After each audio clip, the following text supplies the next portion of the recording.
ایک دن ابو جہل نے نبی کریم علیہ السلام کو ایذا پہنچائی، حضور کو زخمی کر دیا۔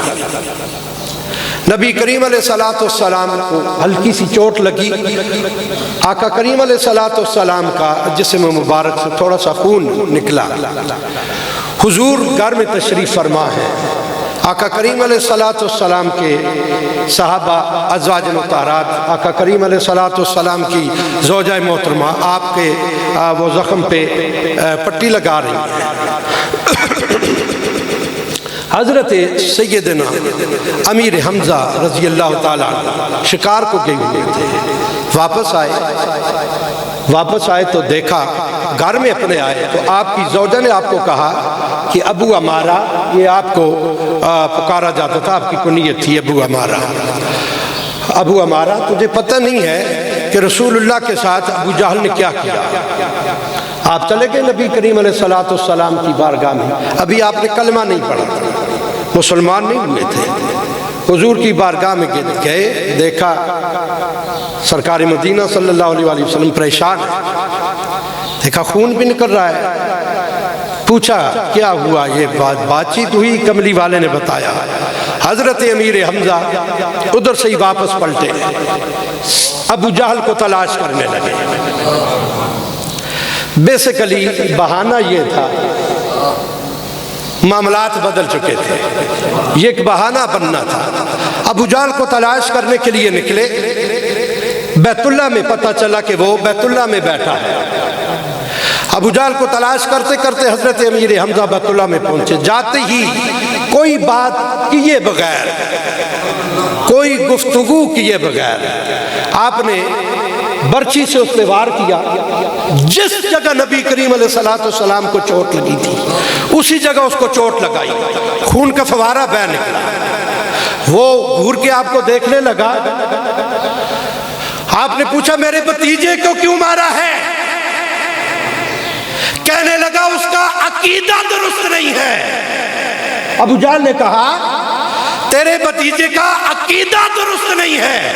حضرت امیر حمزہ نے جواب دیا، ہاں اگر اس کے عقیدے کو غلط کہتا ہے تو سن پر میں بھی گواہی دیتا ہوں، اللہ وحدہ لا شریک ایک ہے اور محمد عربی اس کا سچا نبی بن کے آیا ہے۔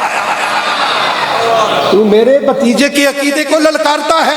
کلمہ پڑھ لیا، آ گئی کملی والے کی بارگاہ میں، پیار سے آواز آئی رہا، سبحان اللہ، آ گئے میرے مصطفیٰ کی بارگاہ میں، تاجدار انبیاء کی بارگاہ میں آ کر اپنی برچی دکھانے لگے کملی والے آقا، میرے سونے محبوب، جس جگہ ابو جہل نے آپ کو چوٹ لگائی تھی میرے محبوب، میں اسی جگہ آپ کا بدلہ لے کے آ گیا ہوں۔ یہ میری برچی کے ساتھ ابو جہل کا خون لگا ہے۔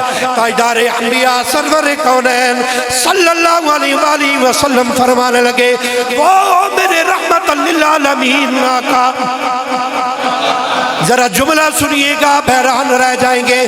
تاجدار انبیاء نے فرمایا میرے چچا جان، مجھے اس کی خوشی نہیں کہ آپ میرا بدلہ لے کے واپس آ گئے، مجھے خوشی اس بات کی ہوگی کہ جب آپ میرا کلمہ پڑھ کے مومن بن جائے۔ دیکھ لے، مجھے بدلے کی کوئی خوشی نہیں، اگر مجھے خوش کرنا ہے چچا حضور میرا کلمہ پڑھ لیجئے، کلمہ پڑھنا آپ کا کام ہے، اپنی سنگت میں جنت لے جانا محمد کا کام۔ اب جواب کیا دیتے حضرت امیر حمزہ، اے پیارے محمد، اگر تیری خوشی میرے کلمہ پڑھنے میں ہے، پڑھتے جائیے کلمہ، آج کے بعد آپ کا غلام بن گیا ہوں۔ آپ کی خوشی اگر میرے کلمہ پڑھنے میں ہے تو کلمہ پڑھائیے۔ جب حضرت امیر حمزہ نے کلمہ پڑھا، کافروں کی چیخیں نکل گئی، کافروں کی بلکہ کمر اٹھ گئی اور حضرت امیر حمزہ رضی اللہ تعالیٰ عنہ آپ جناب والا ہر وقت تلوار میان سے نکال کے نکی تلوار لے کر اعلان کیا کرتے تھے امیر حمزہ محمد کا غلام بن چکا ہے، اب کوئی ماں نے بیٹا چلا ہے، پہلی نظر سے میرے محمد کو دیکھ کر تو بتائے۔ آئے